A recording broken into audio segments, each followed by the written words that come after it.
Reboisement tako bi saba ani filana baaraw nu donna bi sɔgɔmada in na Mali ministre ɲɛma fɛ min bɛ tali kɛ yirituru kan o baaraw kɛra bi ni a ko bɛɛ lajɛlen tun bɛ jamana ɲɛma Général d'armée Assimi Goïta ale ka yamaru kɔnɔna na. Côte d'Ivoire mawulidu belebeleba min bɛ labɛn silamɛya dɛmɛtɔ Fédération Ansardine International fɛ o baaraw kɛra bi wajulu belebele o ɲɛnɛmayara a Seyida Cherif Ousmane Madani Haidara fɛ Côte d'Ivoire jamana kɔnɔ stade Félix Houphouët-Boigny na jama bɔra diɲɛ fantan naani bɛɛ lajɛlen na ka ɲɔgɔn sɔrɔ yen nɔ o de bɛ kɛ an donkan ye bi bakuruba kunnafoniw na dɔwɛrɛ na fara minnu ka k'olu kɔnɔ kuma lase aw ma an b'a fɔ a ɲɛna ko aw bisimila.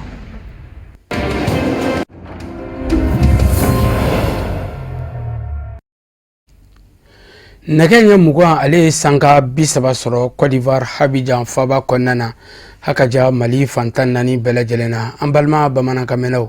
Mali kɔnɔ ani Mali kɔkan ni kuma in b'a sɔrɔ aw minnu sigilen bɛ jabaraniw kɔrɔ yaasa bɛ se ka faamuyali sɔrɔ TV Sherifila bamanankan kunnafoniw na minnu bɛ tali kɛ Mali kunkanko kibaru ani diɲɛ fan wɛrɛ taw la an b'aw ladɔnniya k'a fɔ n ko nin ye o waati selen i n'a fɔ an y'aw lasɔmi bakuruba kunnafoniw na ka jira k'a fɔ don min bɛ tali kɛ jirituru n'o ye reboisement ye ni ɲinanta tun bɛ kɛ a tako 32 ye o hokumu kɔnɔna na baaraw bɛɛ lajɛlen tun bɛ Mali jamana ɲɛma Général d'armée Assimi Goïta ale ka yamaru kɔnɔna na a kɛnɛ kan ministre ɲɛma Abdoulaye Maïga ni ali ministre ɲɛma ye o ye a nɔna bila ni kɛnɛ kan baara kofɔlen kɛra ka bɛn sibiri juillet kalo tile 25 san 2026 ma a kɛra Palais des Pionniers la Mayanbugu janjigilakaw fini nɔ ka sanga ni maabaw caman yeli lajɛrɛ in kɛnɛ kan Sherifila ka ciden minnu tun bɛ Lala Kuyate a n'a ka jatala Nuhu Kone don an k'u ka sɔrɔlo ɲamada. Nin ye diɲɛ dilen Mali fantan ani naani bɛɛ lajɛlen ma yaasa ka se ka jirituru baaraw olu ta ko 32 o kɛnɛw nun don kɛrɛnkɛrɛnnenya la Bamakɔ ta o nun donna Bamakɔ sigida 6nan de kɔnɔna na min sen fɛ Bamakɔ sigida 6nan yɛrɛmarakafo maaw tun bɛ kɛnɛ kɔnɔna na u yɛrɛw nisɔndiyalen ye kuma ta k'a jira k'a fɔ k'u bolo fila jannen de bɛ nin yirituru baara ninnu kunbɛn wa k'u n'u ka dɛmɛɲɔgɔnya sinsin ka ɲɛsin Mali faamaw ma yaasa u bɛ se ka jamana kɔnɔdenw la faamuya cogo min na bɛɛ lajɛlen ka yirituru yaasa laɲini min bɛ jamana kɔnɔ ɲɛmaaw la olu ka se ka sabati. Kɛnɛ in kan an ka jamana gouvernement dɛmɛbaa jɛkulu minnu tun bɛ yen nɔ olu ye u ka waleɲumandɔn foli kɛrɛnkɛrɛnnenw kɛ ka ɲɛsin an ka jamana marabagaw ma ka sanga ni u kɛn bɛ ka ninkura min fiyɛ jɛɲɔgɔnya baaraw la kɛrɛnkɛrɛnnenya la sigida lakana ni o binakun kan fo ka taa se waati yɛlɛma kɔlɔlɔw kunbɛnniw ma. Maa min tun bɛ ka kuma u tɔgɔ la a y'a jira k'a fɔ a ka kumaw kɔnɔna na ko nin ye paradanyɛba de ye paradanya min b'a to Malidenw bɛɛ lajɛlen ka wuli k'u jɔ yaasa jirituru a ka se ka don ba la hali bi Mali jamana kɔnɔna na wa ko jirituru dɔrɔn tɛ dɛ jiri ninnu turulen kɔfɛ u kɔlɔsili ani u tɔpɔtɔli k'o kan ka kɛ fasoden ɲuman bɛɛ lajɛlen ka baara ye. Kɛnɛ in kan yiriko baarakɛlaw an ka jamana kɔnɔna na olu fana caman bɔra ka se ka n'u ka dɛmɛɲɔgɔnyaw sinsin hali bi ka ɲɛsin jamana marabaw ma kɛrɛnkɛrɛnnenya la an ka minisiriso ma min ka baara bɛ ɲɛsin sigida lakanali ani yɔrɔw sanuyali fo ka taa se ɲɛtaa kuntagalajan sabatili ma olu maaw ma i n'a fɔ chômage fort n'a ɲɔgɔnw chômage fort maaw yɛrɛ y'a jira k'a fɔ ko ɲina yaasa ka se ka an ka jamana ɲɛmaaw dɛmɛ yirituru baaraw la k'olu yɛrɛ kɛn bɛ ka hectare 32 de boloda hectare 32 minnu kan u kan ka na baarabaw kɛ minnu b'a to yirituru ani yiri lakanali o ka kɛ fɛn ye min tɛ kɛ bolokɔfɛfɛn ye Mali jamana kɔnɔna na. Nin ko in kɔni nin t'a a fɔlɔ ye nin y'a sen 32nan ye nin ye koba ye nin ye ci ye k'a lase Maliden bɛɛ lajɛlen ma an kan ka yirituru dɔ b'a la parce que an ka kungo an ka nafanbɔyɔrɔ de don an ka siniɲɛsigi don an b'a fɔ notre forêt notre avenir notre économique donc foyi tɛ ɲɛ ni yiri tɛ an kan k'an cɛsiri ka yiri don k'a tɔpɔtɔ k'a kɔlɔsi walasa a ka se ka ɲɛ anw ma don n'a nataw la ɲina an ka labɛn i n'a fɔ an ka programme annuel b'a fɔ an ye cogo min na n'an ka cahier de charges ɲina an kan ka 32 hectares de turu donc o bɛ kungo kɔnɔnaw na o baaraw bɛ sen na a daminɛna caman kɛra a la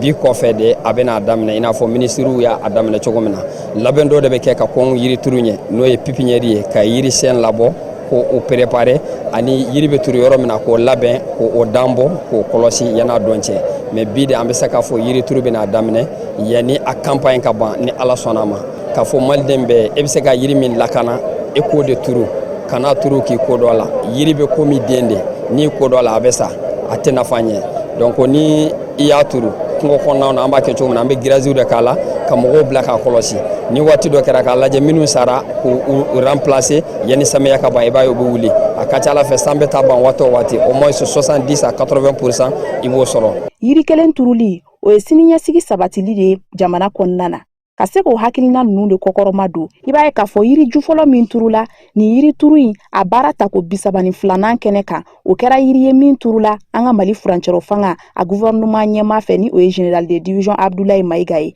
palais des pionniers kɔnɔna na. N'i y'a ta k'a lajɛ ɲinan samiya kɔnɔna na Mali marabagaw ni o ye gouvernement ye ka tɛmɛ kɛrɛnkɛrɛnnenya la minisiriso fɛ min ka baaraw bɛ ɲɛsin sigida lakanali sanuya walew matarafali fo ka taa se sigida ɲɛtaa sabatili ma olu kɛn bɛ ka baara minnu boloda ɲinan jirituru baara kɔnɔna na o dɔw bɛ tali kɛ ka se ka jiriju $21,000 o de turu Mali fantan 4 bɛɛ lajɛlen fɛ samiya in kɔnɔna na. O kɔrɔmasuru ye jumɛn ye nin baara ninnu don tɛmɛnen kɔfɛ tile 3 kɔnɔna na u kan ka na yiriju $2,000,000 o de turu. An y'a jateminɛ k'a fɔ ko Mali fana ye Sahel jamana de donc a ka kan an ka yirituru matarafa an ka se ka yiri turu walasa an ka jamana bɛ se ka kisi wagati yɛlɛma kɔlɔlɔ ma n'an ye yiri turu a bɛ an nafa minnu bɛ nalen kɔfɛ fana a b'olu fana nafa an ye ɲinan ta thème ta ka di jeunesse ma pour que jeunes fana ka se ka an ka sifinnakaw olu fana ka se ka yiri turu matarafa walasa an ka jamana bɛ se ka taga ɲɛ cogo min na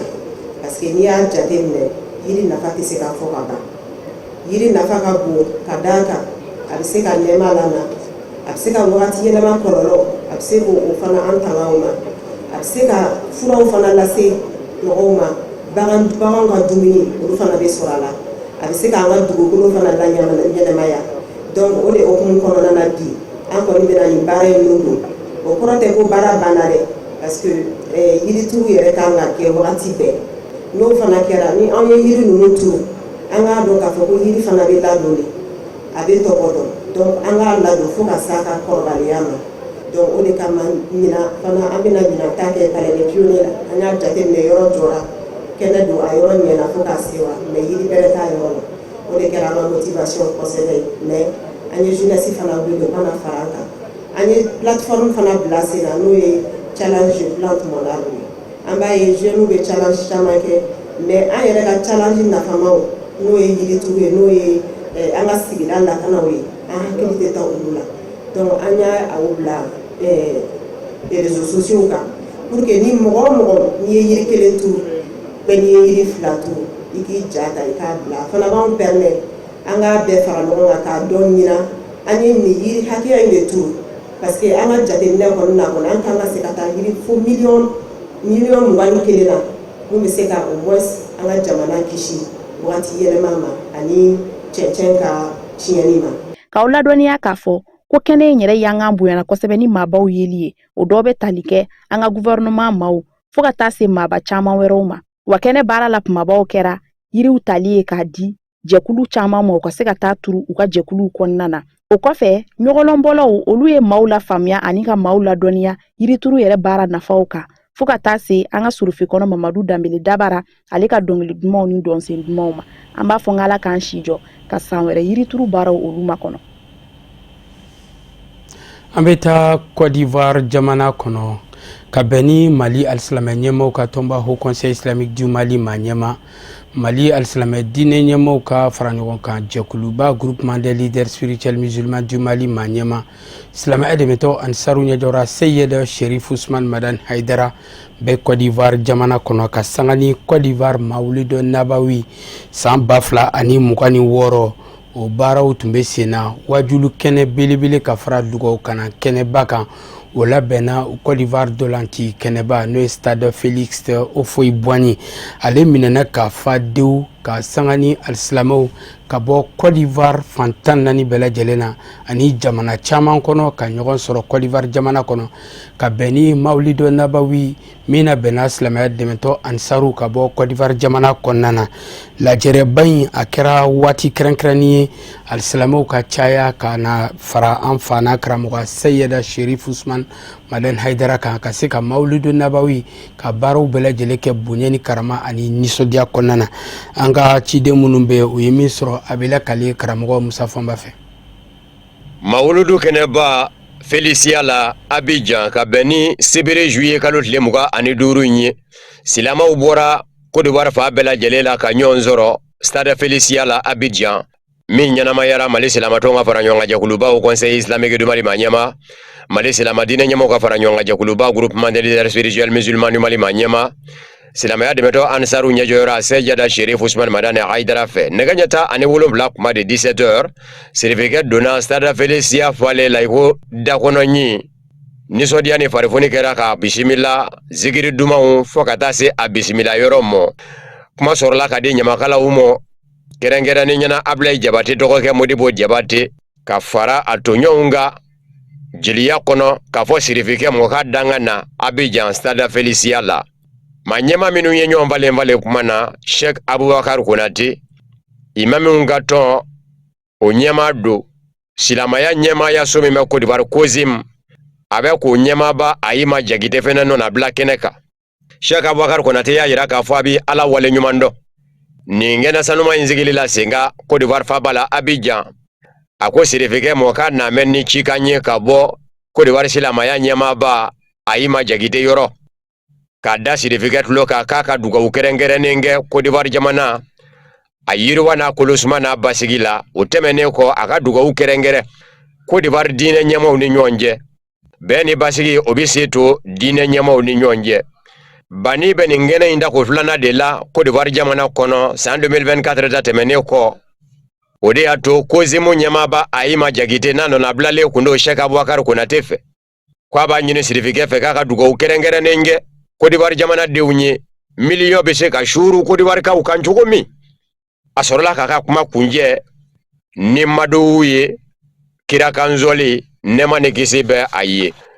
Sheikh Bamba n'o ye Sheikh Mufti Abdurrahman Sogodogo Côte d'Ivoire duguma kalansow ka jɛkulu ɲɛmaaba o nɔna bila kun do kuma kɔnɔ Sheikh Bamba ye kuma ta ka jira k'a fɔ sirifekɛ ma ka danga na Côte d'Ivoire kɔnɔ ka bonyamasegin kɛ ka ɲɛsin Côte d'Ivoire jamana ɲɛma Alassane Ouattara mo ma ɲɛma minnu ye ɲɔgɔn valen kuma na bɛɛ lajɛlen ye dugawu don kɛ bani ye ka laban ka dugawu ɲini a fɛ Sheikh Malik Konate ni diinɛ ɲɛma do Côte d'Ivoire a ye dugawu don kɛ kɛnɛ bi sigi ko ɲɛ ni ka wuli hɛrɛ la cogo min silamɛya dɛmɛtɔ ADN Côte d'Ivoire a ɲɛmaba ye kuma ta ka foli lase bani mɔ ale min kɛra sababu ye ka maa caman kɛ ka Ala lasɔrɔ sira sɔrɔ n'a ka wayuluw ye Adama Sanogo ye foli kɛrɛnkɛrɛn ka ɲɛsin Côte d'Ivoire diinɛ ɲɛmaw mɔ silamɛya dɛmɛtɔ ansaru minnu fɛnɛ bɔra diɲɛ fan wɛrɛw la ka se kɛnɛ in kɔnɔ a ye bonyamasegin kɛ u ye ni ka foli lase Sheikh Laji Ndiaye mɔ ale min kɛra kɛnɛ in denba ye ka taa se denba fɛnɛ mɔ silamɛya dɛmɛtɔ Fédération Ansardine International Fadi ɲɛmaya so tɔgɔ la Surakata Salamantaw ye kuma ta ka wale ɲuman dɔnfoli kɛ Côte d'Ivoire jamana ɲɛmaw ye kɛrɛnkɛrɛnnen ɲɛna Son Excellence Alassane Ouattara Surakata Salamantaw ye foli lase diinɛ ɲɛmaw mɔ Côte d'Ivoire u ka wuli ka jɔ la sirifekɛ y'a yira k'a fɔ danjɛ tɛ silamaw ni ɲɔgɔn cɛ ko nin b'o de sɛmɛndiya ka sanga ni Côte d'Ivoire diinɛ ɲɛmaw ka wuli ka jɔ ye kabini u y'a mɛn ko sirifekɛ nana Côte d'Ivoire a ye dugawu ɲini silamɛya dɛmɛtɔ Fédération Ansardine International Fadi jamanaw bɛɛ lajɛlen tɔgɔ la sirifekɛ bolo ADN Côte d'Ivoire musolakaw ka ɲɛmaaba n'o ye Rokia Fofana ye a y'a jira sirifekɛ na k'a danga na ka laban ka dugawu ɲini a fɛ ni ka dugawu kɛrɛnkɛrɛn sirifekɛ n'a ka denbaya bɛɛ lajɛlen ye musow tɔgɔ la a y'a jira k'a fɔ musow mago bɛ sirifekɛ ka dugawu la u ka dugu jɛ ko 20 maaya kɛcogo bɛ se ka nɔgɔya u ye cogo min kɛnɛ yɛrɛ denfa sanni o ye Sheikh Laji Ndiaye ye Grand Bassama dugu den do alimamina ka fɛnɛ do ani Grand Bassama alimamiba Sheikh Ibrahim Ndiaye yɛrɛ tun bɛ ɲɔgɔn fɛ a y'a yira a ka laseli la k'a fɔ bani bolomada yɔrɔ do diɲɛma bolo a kɛwalew kan ka ɲɛmada bɛɛ lajɛlen de fɛ k'a ladege a ko bani ka ye Côte d'Ivoire jamana kɔnɔ hɛrɛ do Côte d'Ivoire jamana mɔ ako alimami ba Grand Bassam ni ano yɛrɛ bɛ kɛnɛ in kɔnɔ ya Stade Felicia la o ko k'a da Sirifekɛ tulo kan ko bonya diyara ye k'olu ka denbaya ta k'a kɛ kɛnɛ in denfa ye ko bonya don min diyara a ye njayila bɛɛ lajɛlen tɔgɔ la alimamina bɛɛ lajɛlen tɔgɔ la ko ka foli kɛrɛnkɛrɛnnen ɲɛsin Bani mɔ Sheikh Laji Ndiaye kɛnɛ denfa a ko Bani na Abidjan Côte d'Ivoire kɔnɔ bonya don silamaya bolo bonya don Côte d'Ivoire silamaw bolo a sɔrɔla k'a ka bonyamasegi lase Côte d'Ivoire jamana ɲɛma Alassane Ouattara mɔ ni ka miliyɔn danda k'o kɛ dɛmɛ ye ka ɲɛsin silamaya dɛmɛtɔ Ansaruw mɔ Eugène Aka Awule Conseil économique, social, environnemental et culturel Côte d'Ivoire jamana kɔnɔ o président do ale de kun ye kɛnɛ in yɛrɛ a ko bonya n'a karama tigi ye n'u ko patron de l'événement a nɔna bilalen kun do ni Badara Ali Konate ye Badara Ali Konate ye foli lase Sirifekɛ mɔ Dr Eugène Aka Awule tɔgɔ la a k'ale sugandi ka kɛ kɛnɛ in bonya n'a karama tigi ye a bara ta sidɔn bɛ k'a fɔ ale tɛ silama ye ale ye chrétien ye ko bonya do bonya min diyara ye nka kana kɛ Bani kɔnɔ ko ale ɲinɛna don min na san 2024 ni wajuliba ɲɛnamayara Sirifekɛ fɛ nin dolati kɛnɛ kelen in kɔnɔ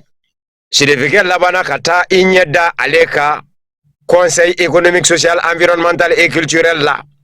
ko bonya in y'ale fa a do a ye foli lase a Seyada Sherif Ousmane Madani Haidara mɔ Abidjan yɛrɛ tutigɛbaw sa n'o ye siya ye min bɛ wele ko Ebriyew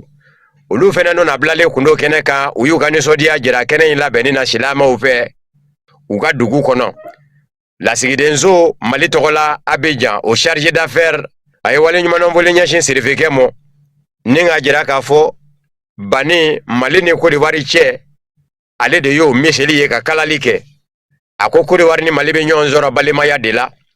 wa a bɛ dugawu de kɛ kelenya o bɛ se sinsin Côte d'Ivoire ni Mali ma ɲɛmaw cɛ cogo min a ko maa miliyɔn caman min bɛ malidenw na Côte d'Ivoire dugukolo kan n'u bɛ ka bisimila Côte d'Ivoire ka denw fɛ k'o bonyamasegi ka kɛ Côte d'Ivoire jamana denw ye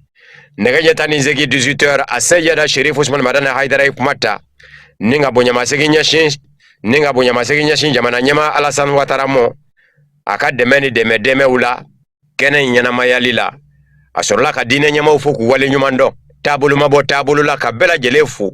denfa ani denba a ye foli lase nin bɛɛ lajɛlen mɔ ba madani ni Bashir Andrawere de a Seyada Sherif Ousmane Madani Haidara a y'i da don silamaya nacogo la anw ka farafina jamanaw nɔ gɔɲɛmata maa kamɔ bese mata marifa mata maa kamɔ maaw welela nɔgɔya de la ka taa silamaya in ɲɛ k'a daminɛ Mali kɔnɔ ka taa se Côte d'Ivoire mɔ a ye foli lase Côte d'Ivoire jamana maa ɲɛmaw mɔ ani Mali jamana maa ɲɛmaw ka dugawu kɛrɛnkɛrɛn Côte d'Ivoire jamana maa ɲɛmaw ye ka dugawu kɛrɛnkɛrɛn Mali jamana maa ɲɛmaw ye ka laban k'a ɲini Côte d'Ivoire jamana denw fɛ dugawu fɛnɛ ka kɛ Mali jamana ye u fɛ a ye dugawu kɛ Burkina jamana ye ka kɛ Niger jamana ye sanga kelen sɔrɔla ka ta ka ŋaniyaw siri Adara kɔnɔ ka dugawu kɛrɛnkɛrɛn Côte d'Ivoire jamana basigi n'a kolosuma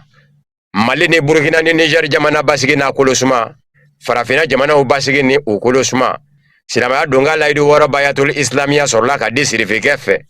ni ka kɛnɛ kunjɛ ni dugawu do ye Ala ka dugawu kɛlen bɛɛ lajɛlen minɛ an b'a ɲini Ala fɛ san wɛrɛ mawlidu nabawi Côte d'Ivoire jamana kɔnɔ Ala ka yira bɛɛ lajɛlen kɛnɛma na ka sanga ni a Seyada Sherif Ousmane Madani Haidara ka yamaru ye n'an bɔra Côte d'Ivoire jamana kɔnɔ an bɛna an fɛ Mali la Bamakɔ faba kɔnɔ nɔ Royaume d'Arabie Saoudite ale ni Mali ɲɛmaw u ka tɛgɛdi ɲɔgɔnma n'u ka badenya sira n'u ka teriya sira o lafasali hokumu kɔnɔna na u ye kɔnkuru belebele min bɛ tali kɛ ɲɔgɔn dan o belebele labɛnna ka ɲɛsin alikuranɛ sanuman kalanni ma yasa mɔgɔw bɛ se ka alikuranɛ kalan cogo min na kɛko ɲuman na o kɔnkuru belebele labɛnna ka tila ka maa minnu ye jɔyɔrɔba sɔrɔ ka se ka donbolo kɛ u ye o baara kofɔlen in kɛra ka bɛn sibiri juillet kalo tile 25 san 2026 ma a kɛra an ka lajɛrɛ soba min Centre International de Conférence de Bamako CICB soba kɔnɔna ka sanga ni Arabie Saoudite ale lasigiden muso min bɛ an fɛ Bamako yan ale tun bɛ kɛnɛ kɔnɔ ka fara maaba caman wɛrɛ kan Sherifla Jabarani so tɔgɔ la Mamadu Ben Sherif Sumano a n'a ka jatala Abdoulaye Ibrahima Kulibali tun bɛ yen nɔ u ye min sɔrɔ an k'o ɲamara ɲɔgɔn fɛ. Nin jɔnjɔn di kɛnɛ mun sigilen filɛ a bɛ tali kɛ Mali jamana ani Saudiya jamana ka bolodi ɲɔgɔnma hukumu de kɔnɔna la. Sifinnaka maa 311 olu ye tali kɛ ɲɔgɔndan na, ɲɔgɔndan mun bɛ tali kɛ kuranɛkalan ani kuranɛ durusili ko ɲuman na. A sen fɛ maa mun wulila ni jɔnjɔnba ye ale ye 3 millions de sɔrɔ. Kɛnɛ min ye an bɛ se ka fɔ ni Allah subhanahu wa ta'ala ka kɛnɛ ye, kuranɛ kɛnɛ o ye Allah subhanahu wa ta'ala ka kɛnɛ ye. Ni ye hɛrɛ de, ni ye bonya de, ni ye nɛɛma de Mali bɛɛ lajɛlen ma ka taa an ka autorités ma ka taa bila maliden bɛɛ lajɛlen ma. Fɛn min y'an fara ɲɔgɔn kan bi o de ye concours, kuranɛ concours ɲɔgɔndan min kɛra musomanni ni cɛmanni ni ɲɔgɔn cɛ. Mɔgɔ minnu kɔnɔnen ɲɛ kuma la o musabaka in maa min y'a initiative ta o de ye ministère des affaires islamiques diinɛ ministriso min jɔlen don ni silamɛya koɲa ye Arabie Saoudite ani an ka ministère an y'a ko coordonner ɲɔgɔn fɛ ka tila ka collaboration di Haut Conseil islamique ma u ka se ka a baara sigi sen kan. O musabaka min filɛ nin ye musomanni ni cɛmanniw b'a la a taara bɛn ni mɔgɔ 300 ani dɔɔni. Kuranɛ branche 4 na u y'a kɔnna k'a fɔ cogo min na. An y'a ye sisan nɔ an denw musomanniw ni cɛmanniw minnu bɔra ka kalan kɛ ɲɔgɔndan de don min b'a yira k'a fɔ Allah subhanahu wa ta'ala ka diinɛ ye o min ye silamɛya ye alhamdulillah o de ye tasira tilennen ye o de ye tasira jɛlen ye. O de cadre kɔnɔna na an y'an tigɛ di ministère des affaires islamiques min bɛ Arabie Saoudite pour que an ka se ka nin concours organiser. Denmisɛnninw minnu ye participation k'a la maa minnu gagnena olu de ye mɔgɔ 12. Branche bɛɛ la kelen kelen na mɔgɔ 3. Nga maa minnu ma gagné en réalité olu fana gagnena le fait que u participera bɛɛ tɛ se ka gagner o fo mɔgɔ dɔ ka suganti olu de ka gagner prix ka di olu ma. Don nataw o musabaka ka kan ka kɛ tuguni inshallah. Minisiriso mun ɲɛsinen don diinɛko ani batoko kunkanko ɲɛnabɔli ma an ka jamana kɔnɔ maa min nana o nɔrɔ bila a ye foli kɛrɛnkɛrɛnnen kɛ k'a ɲɛsin nin ko labɛnbaga u ma a tilala ka maa minnu garisɛgɛ donna jɔnjɔnw na n'olu ye prix sɔrɔ a ye foli kɛrɛnkɛrɛnnen kɛ k'a ɲɛsin o ma maa minnu fana ma fɛn sɔrɔ a y'a yirula k'a fɔ k'u k'u cɛsiri don nataw la a ye hakilina in fo kosɛbɛ a ka kumaw la a y'a yira k'a fɔ nin bɛ kɛ sababu ye hali bi ka fanga don alisilamɛya diinɛ la ani ka sifinnakaw bila kuranɛ kalanni ani kuranɛ dɔnni na. Kɛnɛ min Arabie Saoudite o ka ministère des affaires islamiques bi fan bɛɛ lajɛlen lako an ka région bɛɛ lajɛlen k'o bɛɛ lajɛlen lakafo k'o bonya n'a karama k'o di au conseil islamique ale ka se ka organiser ka baara in kɛ comme a y'a ye komi a kɛra cogo min na aw yɛrɛ ɲɛ b'a résultat la a kɛra sigiyɔrɔ 4 kɔnɔ n'o min ye kuranɛ bɛɛ durusi olu kɛra damana groupe ye maa min ye kuranɛ 1/3 n'o ye asharata ajiza ye olu kana damana groupe kelen maa min ye kuranɛ a sudusu ye n'o ye a tilan 6 fan kelen maa minnu y'o ta olu fana b'a dan na maa min ye kuranɛ tilan 10 na a fan kelen olu dɔ y'o fana ta donc olu ye denmisɛnw ye minnu ma tɛmɛ san 10 ni kɔ ani dɔɔni kan a bɛɛ lajɛlen résultat bɔra o ɲɛna a bɛɛ lajɛlen maa 3 taara ka tila ka an balimamuso 2 ta ka fara o kan donc o ye maa 14 min ye diplôme sɔrɔ minnu ye sara sɔrɔ minnu ye bonya sɔrɔ faru awalu n'o ye kuranɛ bɛɛ durusili a bɛɛ lajɛlen b'a dɔn kuranɛ durusili tɛ fɛn nɔgɔ ye mais a fɔra ko maa 10 de ye ɲɔgɔn dan a premier place kan maa 10 o bɛɛ lajɛlen ka pɔn tun ka surun ɲɔgɔn na murumurunin de donn'u ni ɲɔgɔn cɛ min b'a jira k'a fɔ kuranɛ durusi fɛnba dɔn jamana kɔnɔ jamadenw y'u cɛsiri a la karamɔgɔw y'u cɛsiri a la kuranɛ kɛra fɛnba ye fɛn min n'a y'a sɔrɔ a premier yɛrɛ murumurunin de b'a n'a 10e ni ɲɔgɔn cɛ o b'a jira k'a fɔ kuranɛ durusi o bɛ Mali la o b'an ka programme bɛɛ kofɔ programme min n'a b'a ɲini k'a fɔ maa million ka kɛ durusiba ye Mali la ka kɛ kuranɛ durusiba ye Mali la n'o programme b'an ka kuran ɲɛmɔgɔw bolo o ɲɛmɔgɔ bɛ Dr Ousmane Salihu bolo. An b'a ladɔnniya k'a fɔ ni ɲɔgɔndan kuranɛ kalan mun kɛra a kun cɛra maa minnu ye jɔnjɔn sɔrɔ olu ka prix dili ye ani photo de famille tali ye. O de b'an sɛnsɛn ka taa farafinna ani diɲɛ fan wɛrɛ kibaruyaw la mun bɛ lase aw ma karamɔgɔ Musa Fɔnba fɛ.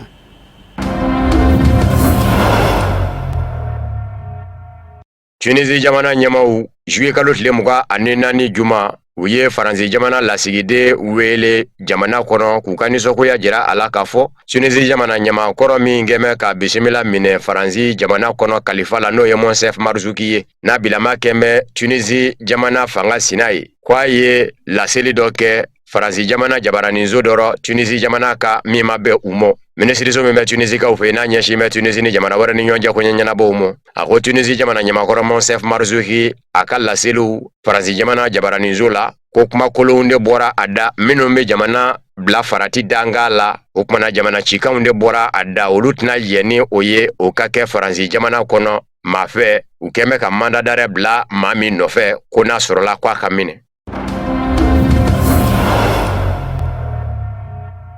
Jaselikɛnani setigi jamanaw ka kiiribulon Cour pénale internationale CPI juma a kiiri ɲɛma Karimu Kan jiginna ka bɔ a jɔyɔrɔ la san fila kɛlen kɔ jakiw la jakiw minnu kun bɛ a kunga k'a fɔ a dugumama dɔ musolaka k'a n'o kun bɛ ɲɔgɔn bolo tulonkɛ nasira fɛ o musolaka de nana i can k'i jɔ ko fɔ a ka Jaselikɛnani setigi jamanaw ka kiiribulon Cour pénale internationale CPI procureur Sese Alamo ka sababu kɛ ko kɛta tɛ ko in mɛna ka taa ni ka segi a ma ɲɛ min kɔ a kɛra o ye jamana 125 minnu ye Jaselikɛnani setigi jamanaw kiiribulon tɔn jamanaw ye 82 bɛɛ lajɛlen y'a jira k'a fɔ Karimu Kan ni jigili ka kan ka bɔ kiiri ɲɛmaaya la CPI la ko bawo ko in jɔra a la sɛbɛnninɛw bɛ yen minnu y'a jira k'a fɔ a n'a dugumama tun bɛ ɲɔgɔn fɛ wa kanu min kun don a tun bɛ k'o diyagoya de ka sabu kɛ a ka se yen o kɛlen ka wuli k'i jɔ a nɔfɛ ko fɔ a ka kɔbɔ fiɲɛ na k'ale labanna k'a ka se boli musolaka in ka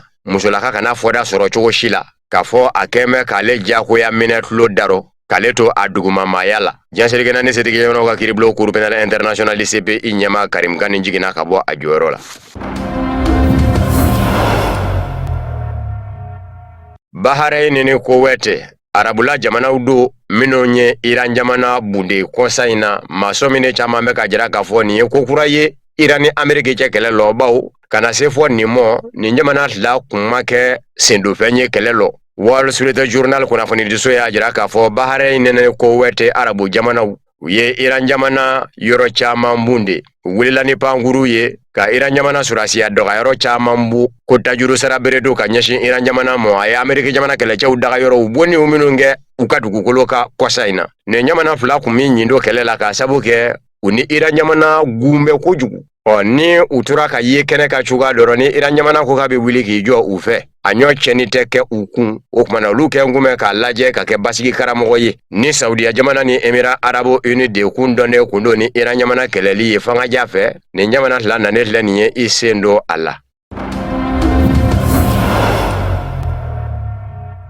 Kunnafoniw na mɛnni a ye k'a fɔ Iran jamana cɛniw minnu donna a kun ani Ameriki ni Bani Israɛl cɛ kɛlɛ lɔ ko ni ye cɛni in sigi sigiyɔrɔma 100 ko Iran jamana kɛmɛ ka 50 bɛɛ lajɛlen dilan ka ban ni dɔ ma y'o sanfɛ yɛrɛ k'a daminɛ Iran jamana pɔnw na a dangandaw n'o ye pɔriw ye ka taa se surasiya dagayɔrɔw mɔ olu minnu bɔnna Iran dugukolo kan a n'a mugu mara yɔrɔw ko Iran jamana sera ɲɛtugu ni ɲɛyɛlɛ cɛ k'a bɛɛ lajɛlen ladila kura ye k'a teliyara kojugu Bani Israɛl jamana maa ɲɛmaw bɛn bɛ o ka Ameriki jamana maa ɲɛmaw bɛn bɛ o ka o de y'a to a kɛmɛ ka Bani Israɛl jamana maa ɲɛma caman yɔrɔ hali kulu minnu digɛn kumɛ Iran jamana fɛ ka mugujugu do olu lɔ k'u kɛ mugujugu mara yɔrɔ n'a yɔrɔ dɔw kun bona ko Iran jamana ye nin bɛɛ lajɛlen ladila kura ye wa Iran jamana maa ɲɛmaw ye a jira k'a fɔ Ameriki jamana ɲɛma Donald Trump sera Iraki minisiri ɲɛma mɔ ko k'a lajɛ mugu mankan ka da u cɛ ko Iran jamana bana ka sababu kɛ ko Ameriki jamana ɲɛma tɛ majɔlen ye.